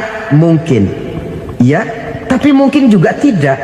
Kenapa? Banyak orang-orang populer yang mengakhiri hidupnya secara tragis. Kita ambil beberapa nama. Di Amerika tahun 60-an ada bintang seksi paling terkenal yang dijuluki sex bomb. Bom seks. Sampai sekarang jadi legenda, namanya Marilyn Monroe. Singkatan dobelnya itu inisialnya MM, Marilyn Monroe. Terkenal, top, sampai dia mati tahun 62, namanya sekarang masih saja dibicarakan orang. Kenapa dia bunuh diri? Tidak punya hartakah dia? Banyak. Kurang populerkah dia? Seluruh dunia mengenalnya. Sejak rakyat kecil sampai pejabat tinggi dia punya hubungan. Kenapa? Jenuh. Dia terlahir dalam keadaan yatim. Setelah itu tidak lama dia berangkat remaja, ibunya meninggal, pindah dari wanita asuh ke wanita asuh sampai 12 orang ibu angkatnya. Dan kekecewaan yang paling parah, setiap laki-laki yang dekat dengannya hanya seperti kapal berlabuh, datang dan pergi silih berganti. Padahal dia merindukan seseorang yang bisa melindungi hidupnya. Dia rindukan itu dan dia tidak pernah menemukan. Itu yang akhirnya menyebabkan dia minum pil tidur kelewat dosis, minum obat tidur kebanyakan, ya tidur terus sampai sekarang.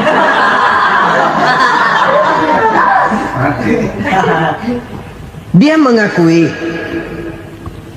saya telah memiliki ketenaran, tapi saya tidak pernah hidup dalam ketenaran itu. Saya pandai main sandiwara, tapi saya ingin hidup dalam alam yang real sebagaimana umumnya orang. Itu yang dia rindukan. Menyusul jejak yang namanya Marilyn Monroe ini, Billie Holiday, saudara kenal tentu, di rumah sakit dirawat. Dia juga minum obat overdosis, mati lagi. Jimi Hendrix minum obat tidur overdosis kelewat batas, mati lagi. Lalu yang menghanyutkan diri di danau, Janis Joplin dan Brian Jones, ini orang-orang populer, orang-orang terkemuka yang mengakhiri hidup secara tragis, bukan karena tidak terkenal, mungkin karena sudah saking terkenalnya. Contoh paling belakangan, Bruce Lee. Wah, ini tukang-tukang keprok tentu kenal siapa dia. Sampai sekarang pun tabir kematiannya masih merupakan misteri.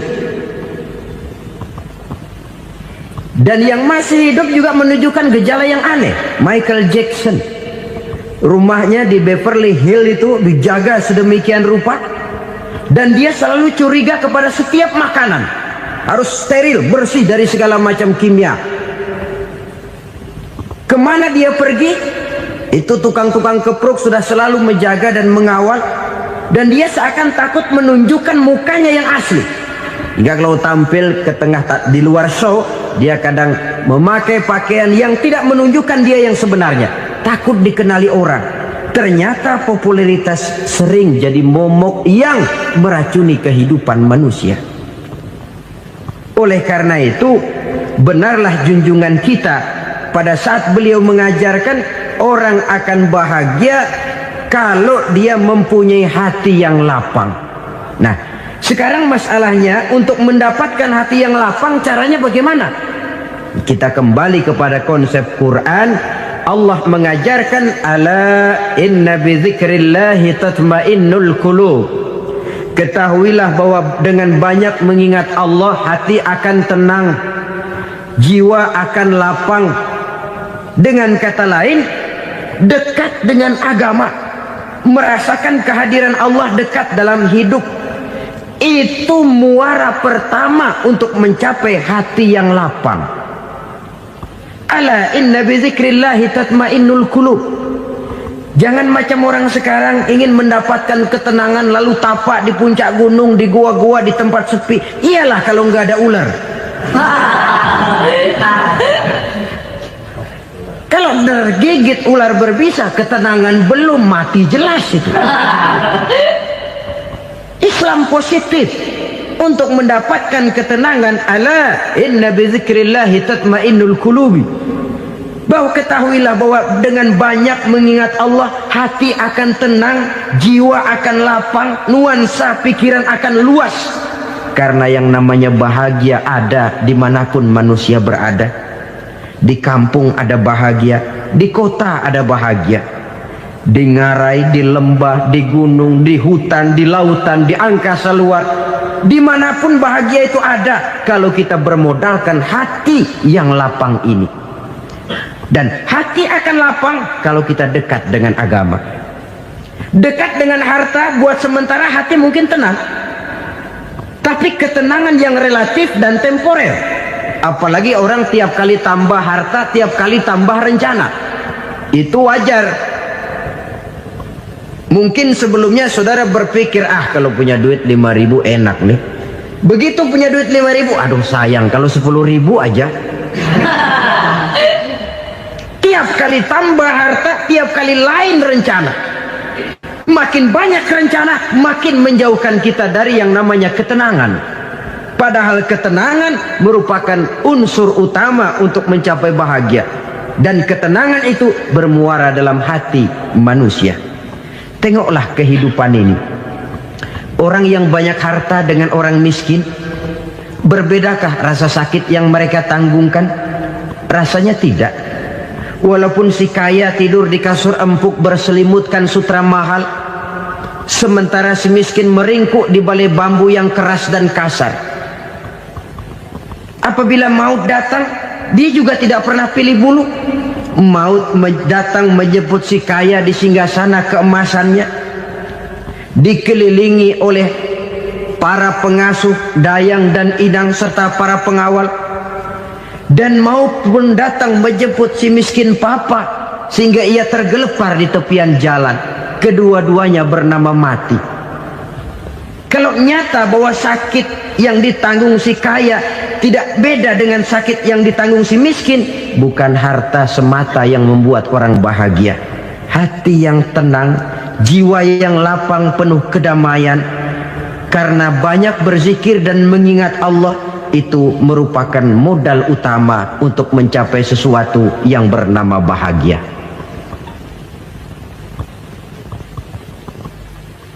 Saudara hadirin yang saya hormati, inilah yang pertama dari 4 ciri yang digambarkan oleh Nabi tentang tanda-tanda orang bahagia.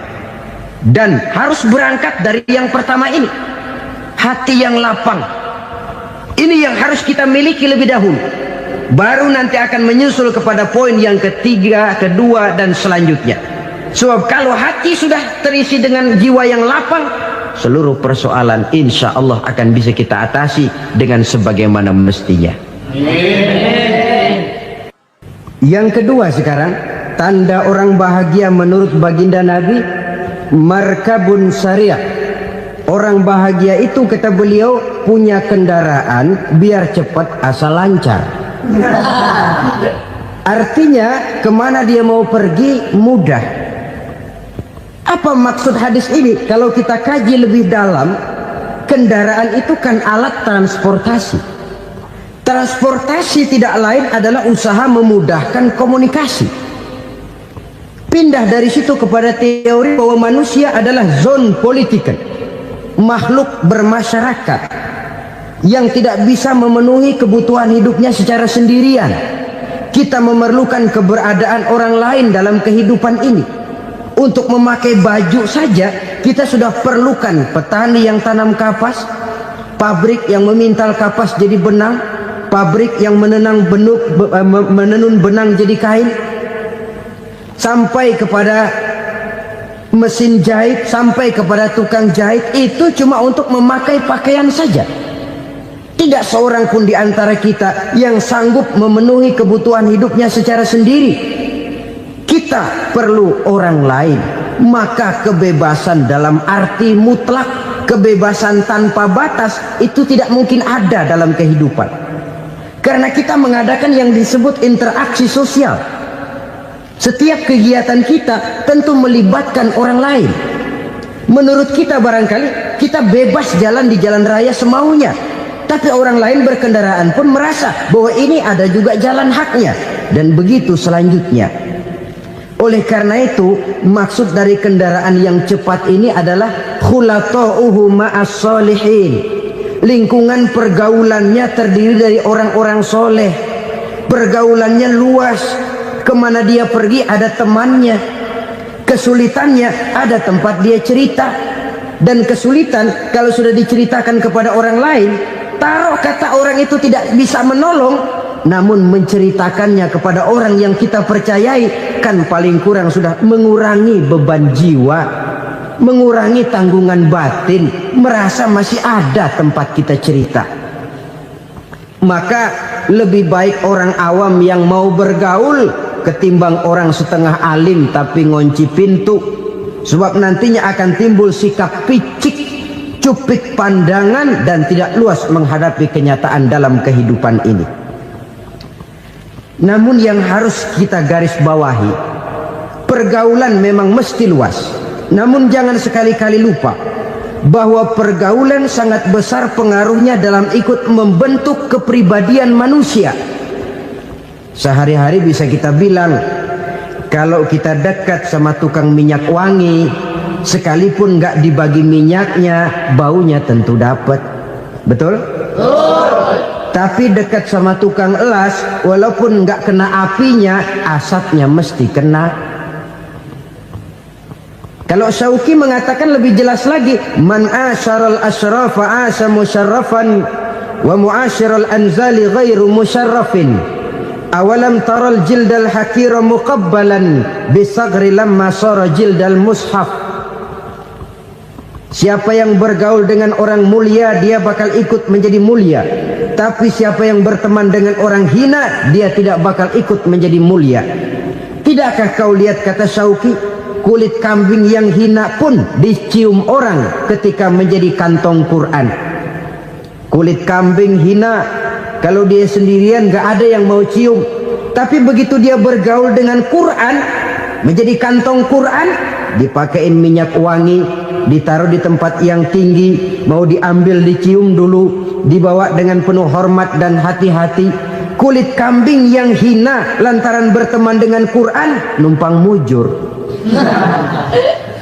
Tapi coba lihat kalau kulit kambing berteman dengan kayu, jadi beduk, habis. Zohor dikemplang, asar dipukul. Itu pun sedikit saja, cuma salah milih teman. Yang temannya Quran dihormati orang, yang temannya kayu lantaran jadi beduk, gelap-gelap subuh orang udah kemplangi.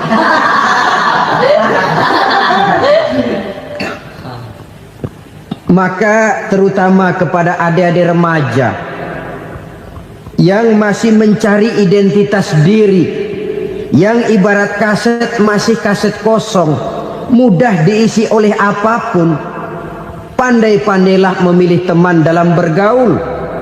Karena banyak orang yang tadinya baik-baik, ketika terseret dalam pergaulan dengan orang yang tidak baik, kebaikannya menjadi lentur dan luntur. Tapi berapa banyak bajingan-bajingan tengik, orang-orang yang berlumur noda dan dosa, tiap hari melakukan maksiat, namun bergaul dengan orang yang baik-baik, pada akhirnya sedikit demi sedikit beringsut dan berangsur dia terbiasa mengikuti kebaikan-kebaikan. Saya tekankan ini kepada remaja karena mereka masih mencari identitas diri. Apa yang mereka lihat mereka mau, apa yang mereka dengar mereka ingin tahu. Coba lihat kehidupan remaja. Pulang nonton film Rambo, pengen jadi Rambo, gagah, maunya belekai melulu. Pulang nonton film Superman, pengen bisa terbang. Pulang nonton India, nyanyi melulu. Wajar, mereka masih mencari identitas diri. Saya ini sebenarnya siapa?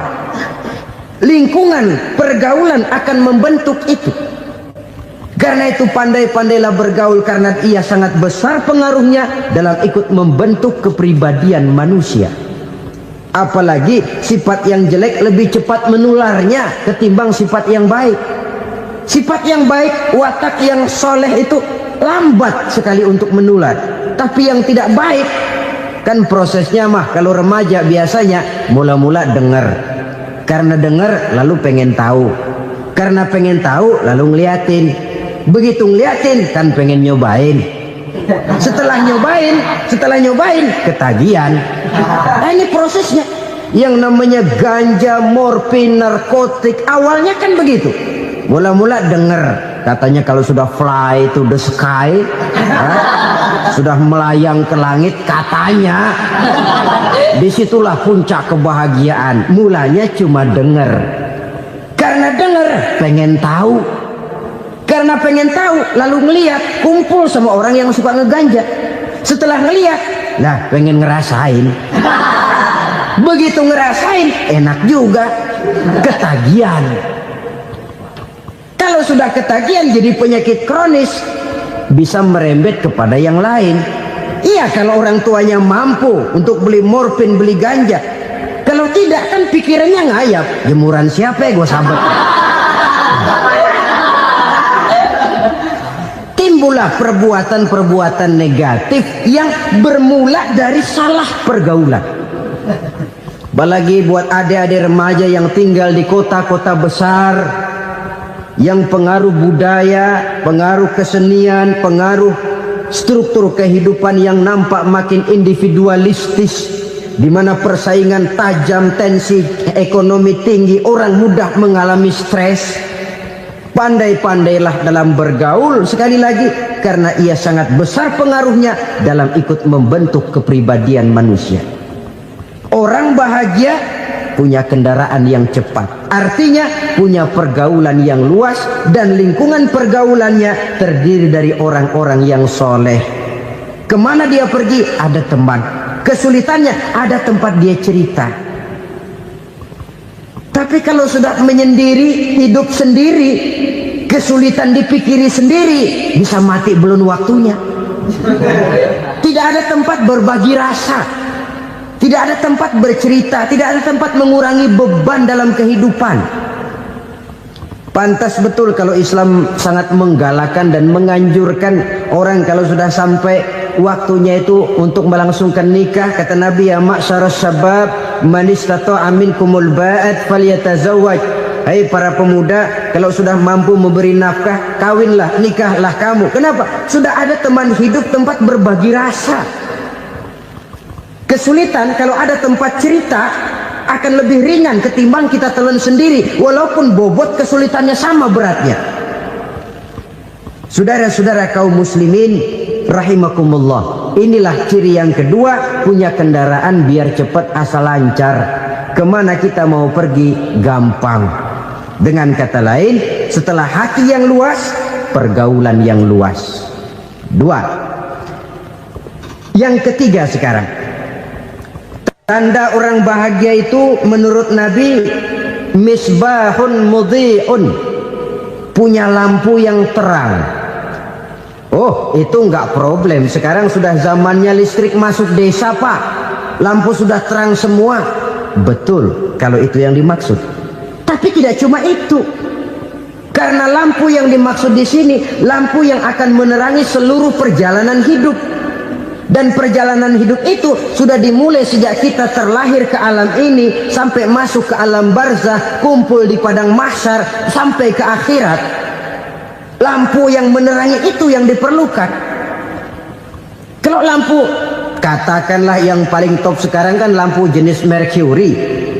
Taruhlah itu di rumah kita, dia cuma menerangi rumah kita, menerangi hati pun tidak sanggup. Bila kita masuk ke alam barzah, alam kubur, sanggupkah si Mercury yang begitu terang menerangi alam barzah kita? Tidak sanggup lagi. Sanggupkah lampu yang ratusan watt, bahkan puluhan ribu watt menerangi kehidupan di padang mahsyar? Tidak akan sanggup lagi. Kalau demikian, yang dimaksud lampu yang terang di sini apa? Tidak lain amal soleh, kebajikan yang kita lakukan dalam hidup. Itu yang akan jadi lampu penerang. Di dunia nama kita akan terang. Jasad kita boleh hancur terkubur tanah, tapi nama kita akan dikenang orang. Begitulah kalau orang meninggalkan kebajikan dalam hidup seperti sekarang. Ribuan orang tiap saat berziarah ke kubur Imam Syafi'i, ke kubur Imam Malik, ke kubur Imam Ghazali, ke kubur orang yang baik-baik, orang yang soleh-soleh.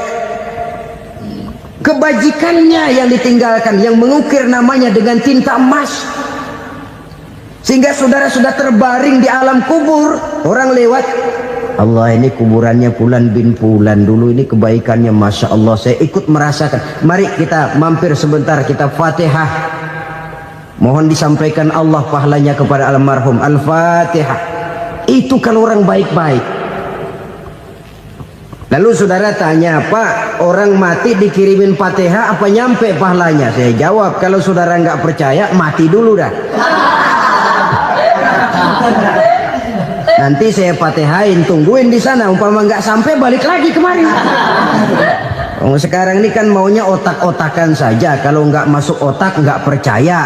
Padahal alam gaib itu nggak bisa diotak-otakin. Sama saja dengan saudara pernah dengar cerita kapal tanpa emas tenggelam kan? Pernah nggak? Di mana? Di laut Masalembo. Begitu ketampo emas tenggelam, ratusan penumpang itu terjun ke laut, dipermainkan gelombang, berjuang menghadapi maut itu.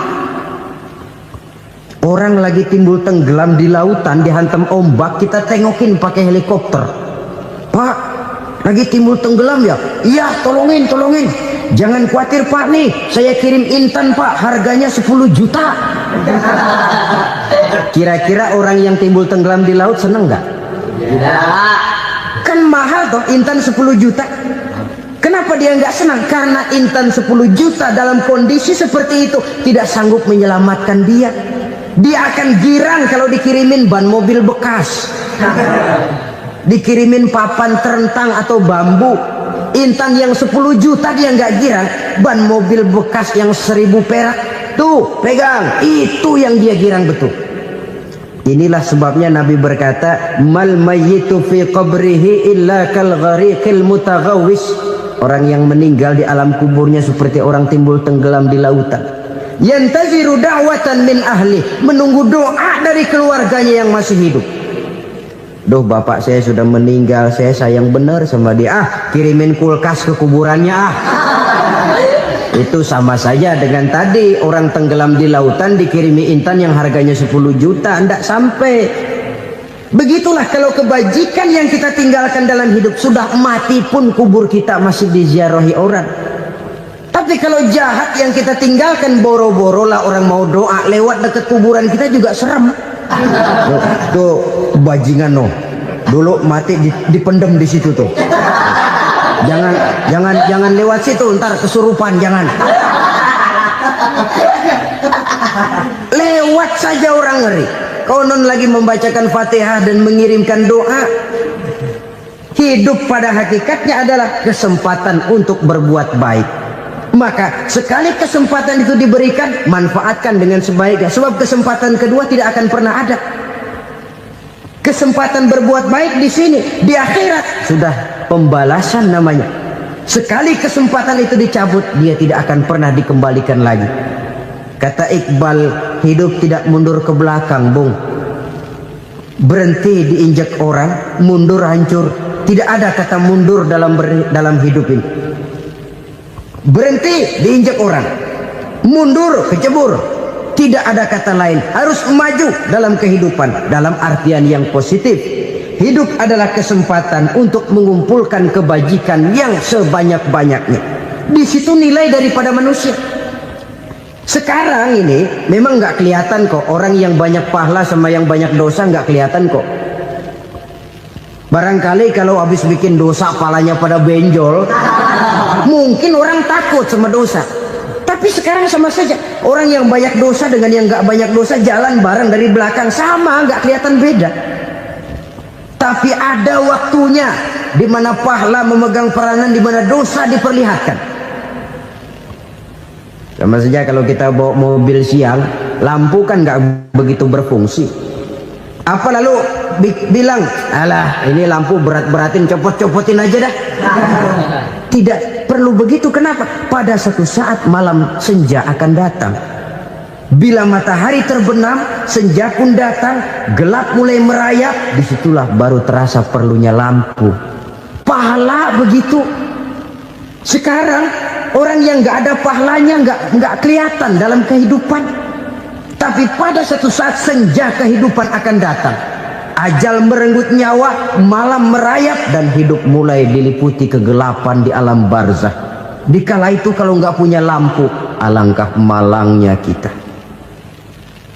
Sebab amal yang baik, kata Nabi, di alam barzah itu akan diciptakan menjadi perempuan yang cantik menemani kita. Amal yang jahat akan menjadi orang yang paling jelek nemenin kita. Sudah di tempat gelap yang nemenin jelek.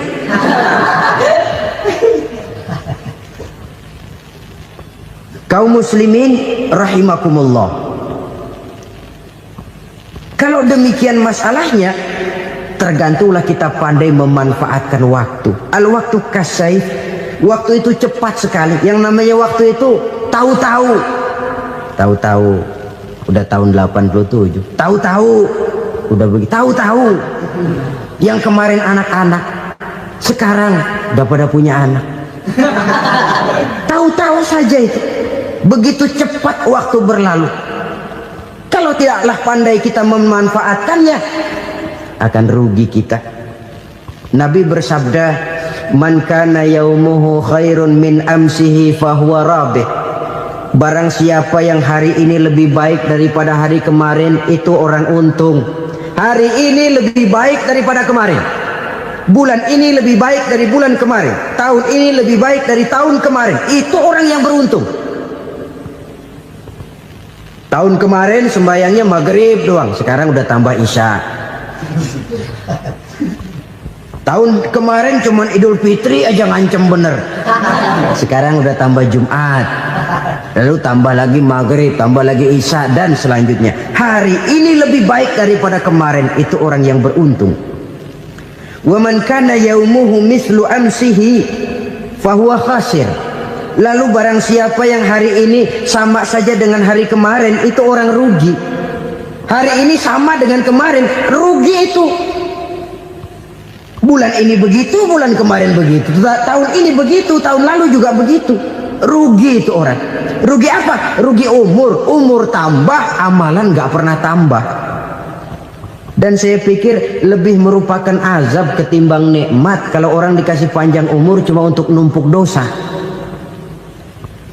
Mending mana? Panjang umur banyak dosa sama pendek umur dikit dosa? Mending mana? Mending mana? Ya, paling mending tentu panjang umur banyak pahala.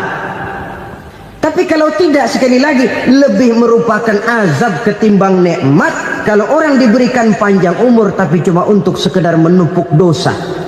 Kehilangan kesadaran bahwa dunia bukan terminal akhir dari satu perjalanan. Dia cuma halte di mana kita berhenti sebentar untuk menuju kepada terminal yang hakiki. Saudara-saudara kaum muslimin rahimakumullah, inilah lampu yang akan menerangi kehidupan, amal yang kita lakukan di dalam kehidupan. Jadi yang dimaksud dengan lampu yang terang, kebajikan yang kita kerjakan dalam hidup. Nah, setiap orang di awal tadi saya bilang ingin bahagia. Bahagia itu kan hakikatnya kumpulan senang dan selamat. Senang, selamat. Apa bedanya? Senang tapi tidak selamat, nggak bahagia. Selamat tapi nggak senang, nggak bahagia orang. Contoh, kalau orang korupsi, duitnya banyak, senang dia, tapi keselamatannya. Ada tentara baris di samping rumahnya udah bingung, padahal tentara latihan. Tentara cuma latihan, dia bingung. Senang, tapi karena keselamatannya tidak terjamin, dia tidak bahagia. Sebaliknya pegawai negeri jujur benar cuma segaji-gajinya, selamat nggak korupsi tapi melarat, ya nggak bahagia juga, kurang senang. Kesenangan dan keselamatan untuk dunia saja, ya sekali lagi, kalau cuma sekedar untuk dunia saja bisa dibeli pakai uang, bisa dibeli pakai uang. Saudara ingin selamat bisa dibeli pakai uang, saudara ingin senang bisa dibeli dengan uang. Tapi setelah mati masuk ke alam barzah, habis kekuasaan uang. Nggak bisa lagi beli keselamatan pakai uang, tidak mungkin lagi membeli kesenangan dengan uang. Di situ pahala yang megang peranan. Makin banyak pahala, makin banyak saham untuk membeli kesenangan dan keselamatan, untuk memperoleh yang namanya bahagia. Dan jangan lupa loh, di alam barzah kita nggak sebentar, menunggu datangnya kiamat. Loh iya, kalau kita begitu dikuburin terus kiamat datang, untung. Tapi kalau masih harus 1000, 2000, puluhan ribu tahun yang akan datang, dalam satu penantian yang begitu lama, tanpa saham untuk memperoleh kebahagiaan, satu kemalangan yang tidak ada pernah putus-putusnya. Janganlah tergelincir oleh kebahagiaan sebentar yang menipu dengan mengorbankan kebahagiaan hakiki yang berjangka panjang. Apa artinya senyum sejenak kalau harus ditebus dengan tangis seumur hidup? Biarlah kita minum jamu, pahit memang, getir memang, tapi kan besok badan sehat. Daripada sekarang minum sirup, manis memang, enak memang, tapi bibir pada jontor besok. Sirawan, batuk, nggak karu-karuan. Banyak orang tertipu oleh kesenangan yang sebentar. Padahal laisa kullu ma yalma'u zahaban. Belum tentu semua yang berkilat itu emas. Belum tentu semua yang gemerlap itu intan. Karena itu marilah manfaatkan kesempatan yang diberikan Allah ini untuk mengumpulkan kebajikan yang sebanyak-banyaknya. Yang terakhir sekarang, yang keempat, tanda orang bahagia kata Nabi. Zaujatun salihah. Orang bahagia itu tanda yang keempat kata Nabi, punya istri biar cakep asal taat. Sudah surga itu kita. Cakep taat. Istri kayak gitu, kalau belum mati jangan dikuburin dulu. sudah cakep, taat lagi. Tapi kadang-kadang enggak, udah jelek ngadat melulu. Apa yang mau dipilih? Sebab itu Quran mengatakan istri pakaian untuk suami, suami pakaian untuk istri. Kenapa suami istri diibaratkan pakaian? Alangkah tingginya gaya bahasa Quran ini. Suami istri teman hidup, hidup perjalanan panjang. Sejak kita dalam rahim sudah ada hidup kan di sini. Sampai ke alam dunia, masuk ke alam barzah, kumpul di padang mahsyar, sampai menuju akhirat, itu perjalanan hidup. Carilah istri atau suami teman hidup yang membawa manfaat tidak hanya kehidupan di dunia ini, sampai di alam barzah, sampai di padang mahsyar. Suaminya mungkin meninggal lebih dulu atau istrinya mungkin meninggal lebih dulu, tapi suami atau istri yang masih hidup berbuat kebajikan. Suami saya meninggal, ada hartanya, saya sedekahkan, niat pahala untuk almarhum suami saya. Ini teman hidup, tidak dibatasi dan tidak bisa dipisahkan oleh maut sekalipun. Zohirnya mungkin pisah, badannya mungkin pisah, tapi hatinya, jiwanya, kebersamaannya dalam menghadapi kehidupan. Karena itu saudara-saudara, bahasa Quran indah. Suami istri diibaratkan seperti pakaian. Apa fungsi pakaian? Pertama, pakaian jadi kebanggaan. Artinya suami harus menjadi kebanggaan istri, istri harus jadi kebanggaan suami. Yang kedua, pakaian itu kan fungsinya menutup aurat. Artinya sesama suami istri harus saling menjaga kekurangan masing-masing. Jangan malah sesama suami istri saling membongkar rahasia dan aibnya sendiri-sendiri. Istrinya diceritain jeleknya di mana-mana, atau suaminya dibongkar rahasianya di pasar umum. Itu sudah tidak lagi berfungsi sebagai pakaian. Kenapa semua ini diperlukan? Karena kita menyadari bangsa yang baik terdiri dari masyarakat yang baik. Masyarakat yang baik merupakan susunan dari warga yang baik. Warga yang baik adalah terdiri dari rumah tangga yang baik. Dan rumah tangga yang baik merupakan susunan dari pribadi yang baik. Dari situ langkah dimulai. Membangun satu bangsa yang baik diawali dengan membangun rumah tangga yang baik, dengan menciptakan pribadi-pribadi yang baik. Sehingga dari sini diharapkan berkembanglah nilai-nilai kebaikan. Orang akan bahagia mempunyai istri yang soleh. Kenapa? Tidak ada seorang suami bisa sukses jadi apapun dia, apapun profesinya. Dokterkah, kiaikah, mubalikkah, petanikah, pengusahakah, pejabat tinggikah, tidak ada seorang suami yang bisa sukses tanpa peran serta istrinya. Walaupun memang peranan itu tidak begitu kelihatan, tapi sangat menentukan. Karena itu, saudara hadirin yang saya hormati, Islam sangat menghargai kaum wanita, memberikan kedudukan yang tinggi sepanjang tidak mematikan kodrat kewanitaannya. Nah, kalau sudah kesuksesan ini diawali dari rumah tangga, karier di masyarakat mudah untuk dikejar. Tapi keberantakan di rumah tangga merupakan kegagalan pertama di tempat lain. Nah, inilah saja yang dapat Al-Fakir sampaikan pada pertemuan kali ini.